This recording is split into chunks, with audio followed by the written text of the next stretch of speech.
We all have fears. Some are big, some are small, but what they all have in common is that they hold us back. They stop us from taking that leap, chasing that dream, or becoming who we truly want to be. But here's the truth. Fear is not the enemy. Fear is the compass. It points you to the very thing you need to face to grow. That fear is one of the most basic and universal human emotions.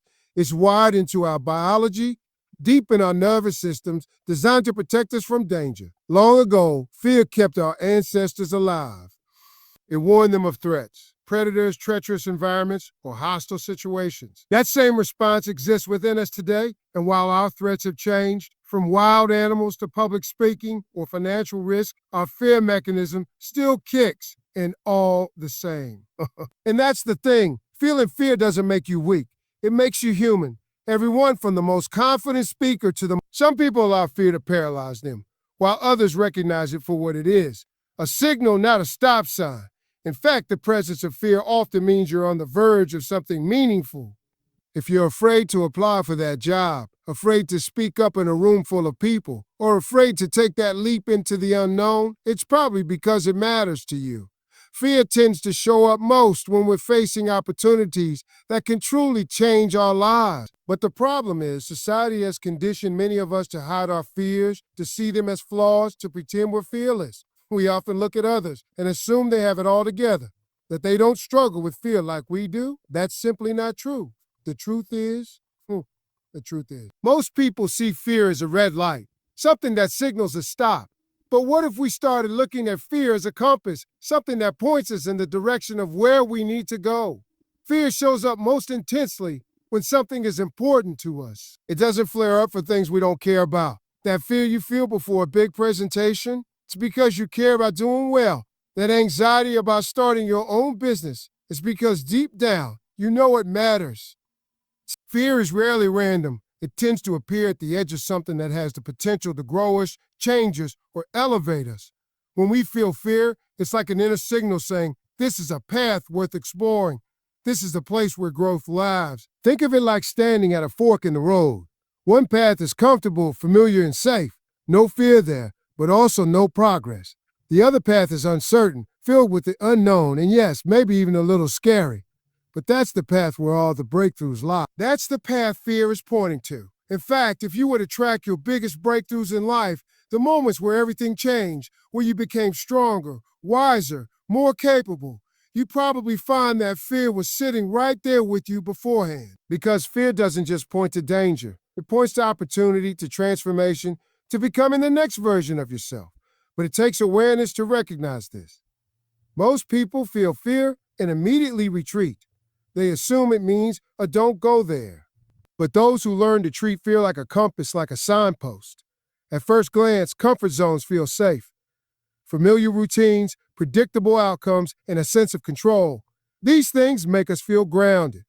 And there's nothing wrong with being comfortable until comfort becomes confinement. The comfort zone is a mental space where we experience low stress and minimal risk. It's the zone where we know what to expect, we rarely fail, and things feel manageable. But it's also the place where growth dies. Because progress, real, lasting progress, never happens in stillness. It happens in discomfort. It happens when we step outside the walls of what we know and push ourselves into new territory. Staying in your comfort zone for too long is like living in a beautifully decorated cage. It might look cozy, but it traps your potential. The more time you spend inside it, the smaller it becomes. You begin to convince yourself that the cage is all there is, that trying something new is too risky, that you're not cut out for more, that your dreams are unrealistic.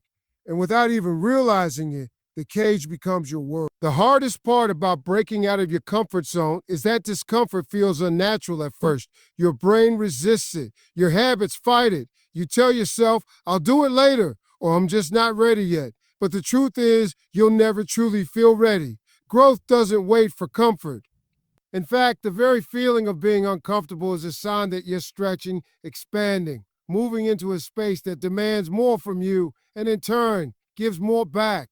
Your goals, your dreams, your next level, they're not hiding inside the familiar. They're out there just beyond the edge of what feels safe. Every person you admire, every success story you've ever heard is the result of someone choosing to leave their comfort zone behind. because when you finally step outside those walls, one of the most misunderstood truths about fear is this: the more you avoid it, the more power it gains over you. Fear feeds on avoidance. The longer you ignore it, the bigger it becomes in your mind. Not because the fear itself is growing, but because your imagination is giving it room to expand. Think about it like this: fear is like a shadow. When you keep your back to it, it stretches out in front of you, large and intimidating. But the moment you turn around and face it, you realize it's not as overwhelming as it seemed. It only ever had the power you gave it in your mind. Avoidance creates a cycle. You feel fear, so you step away. The relief of avoiding the scary thing makes you feel temporarily safe, and your brain loves that feeling. So the next time you feel fear, your instinct is to avoid again. But every time you do, the fear becomes more entrenched. It starts dictating your decisions. You start choosing safety over opportunity, familiarity over growth. Eventually, fear starts setting the boundaries for your entire life. This is how fear wins, not by being stronger than you, but by being unfazed. What we resist persists. When we dodge fear, we reinforce the idea that we can't handle it. We start to believe that fear is too much, that we're not capable, that it's better to stay small than to take a risk and fall. But the interesting thing is, fear often thrives in the anticipation, not the event itself. We spend days, weeks, sometimes years building up fear in our minds, imagining the worst-case scenarios, thinking of all the ways things could go wrong. But when we finally face the thing we've been avoiding, we're usually met with a very different reality. Fear shrinks when confronted, and with every act of courage, no matter how small. There's a common misconception that brave people are fearless, that courage means the absence of fear. But that couldn't be further from the truth. Bravery isn't about being unafraid. It's about choosing to act in spite of fear. The very existence of bravery depends on fear being present. If you weren't afraid, there would be nothing to be brave about. Bravery is not some rare quality reserved for heroes, soldiers, or adrenaline junkies. It's a muscle that we all have, and it grows stronger every time we choose to move forward in the face of discomfort. The key is not eliminating fear, but learning how to move alongside it. Think about it. The people who inspire us the most, the ones who stand up when others stay silent, who chase dreams others call impossible, who take risks that most shy away from. They don't do it because they're immune to fear. They do it because they've accepted that fear is part of the process. They feel the same nerves, doubts, and anxiety, but they act anyway. Bravery is choosing to give that speech even when your voice shakes. It's sending the application, making the call, asking the question, starting the project, even when you're unsure of the outcome. It's waking up each day and pushing forward, knowing that fear might still be in the passenger seat, but you're the one driving. In truth, fear is often a sign that you care. It shows up when something matters to you, when there's a risk of failure, rejection, or loss. But bravery steps in and says, yes, this might be scary. Yes, I might fail, but I'm doing it anyway. And that decision, that moment of choosing courage over comfort, one of the most paralyzing fears we face is the fear of failure. We are taught from a young age that failure is something to avoid at all costs, that it is a sign of weakness, of inadequacy, or even a complete reflection of our capabilities. But what if we stopped seeing failure as the end of the road and instead viewed it as the first step toward success? Failure, in its purest form, is simply feedback. It tells you what doesn't work, what needs adjustment, and where you might need to grow. It doesn't define you, it refines you. It's a natural part of the learning process. No one who has ever accomplished anything significant has done so without encountering failure along the way. In fact, many of the most successful people in history failed repeatedly before reaching their breakthroughs. Take Thomas Edison, for example. When asked about his thousands of failed attempts to invent the light bulb, he famously said, "I have not failed. I've just found 10,000 ways that won't work." This perspective is powerful because it shifts the idea of failure from being a dead end to being an integral part of the journey. Each failure was a valuable lesson that brought him closer to his goal. When we fail, it's easy to feel embarrassed, frustrated, or defeated. The natural instinct is often to retreat, to think that we're just not cut out for it.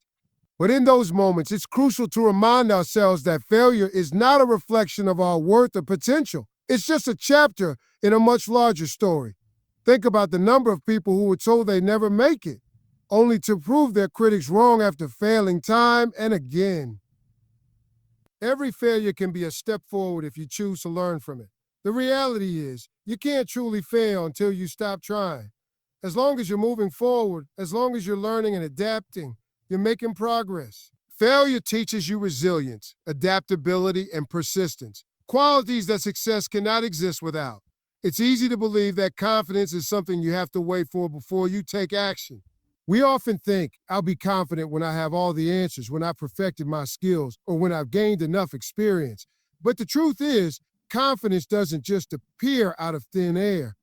It's something that's built through action. The biggest myth about confidence is that it's a trait you either have or you don't.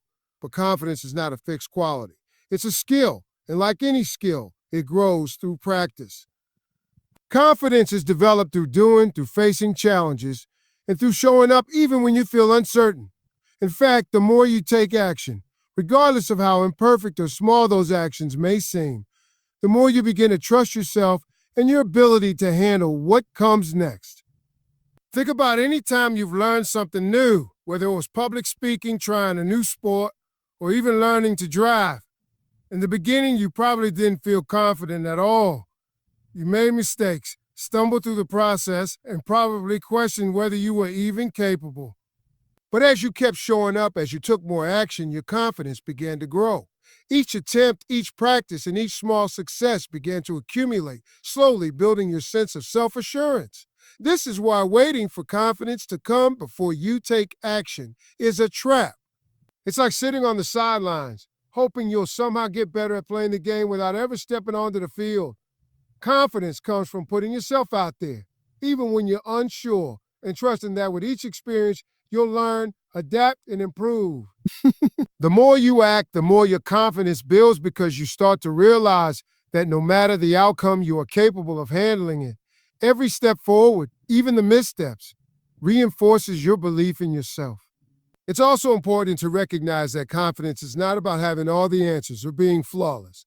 It's about trusting your ability to navigate uncertainty. When you take action, you acknowledge that you might not have all the details, but you're willing to figure it out as you go. That willingness is what creates real confidence. And with every step you take, even if you falter, you build a deeper, more resilient confidence rooted in action rather than perfection. The key is to start even when you don't feel ready. The truth is, you will never feel 100% ready. Confidence is not something that magically appears before you begin. It's something that comes alive when you take that first step. When we face fear or challenge, it's natural to imagine the worst-case scenario, what could go wrong, how we might fail, or what others might think. This is a survival instinct, a way for our brains to prepare for potential dangers. But this tendency to focus solely on risk and failure can limit our potential. The truth is, what we focus on grows. So if we spend all our time worrying about the worst outcomes, we miss out on the opportunities that lie in the direction of success. Visualization is a powerful tool. It's the ability to imagine yourself succeeding, not just stumbling, not just making mistakes. When you visualize success, you engage with your goals on a deeper, more emotional level. You start to picture yourself achieving what you want, and this mental rehearsal trains your brain to believe that success is possible. It creates a mindset that is open to opportunity, rather than one that is focused on avoiding disaster. Think about athletes at the top of their game.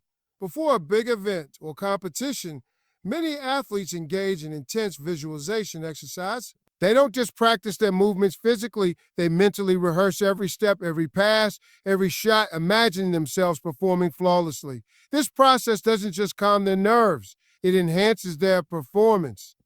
They can see themselves succeeding, and that vision boosts their confidence and sharpens their focus.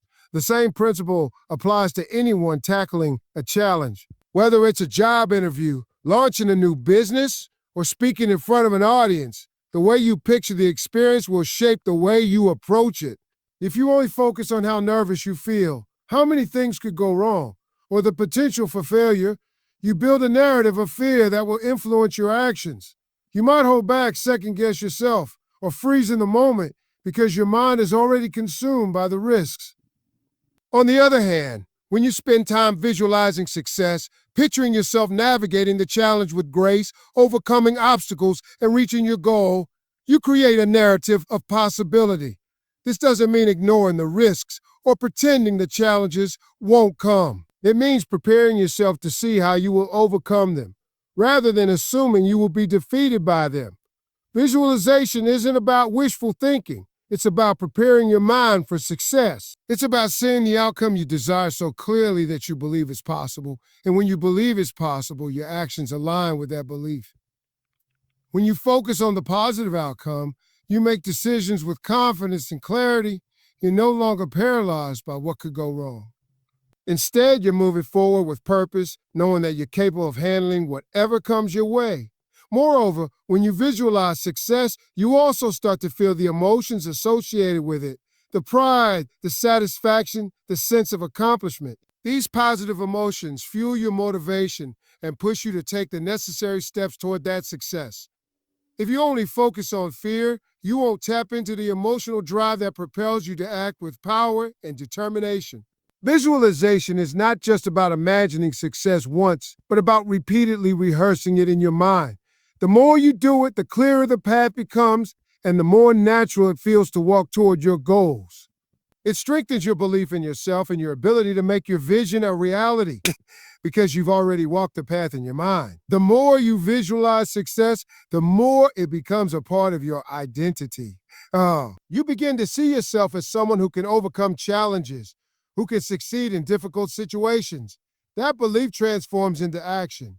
You act not from a place of fear, but from a place of certainty. You no longer hesitate because you've already experienced a success mentally. And it's just a matter of making that vision a reality.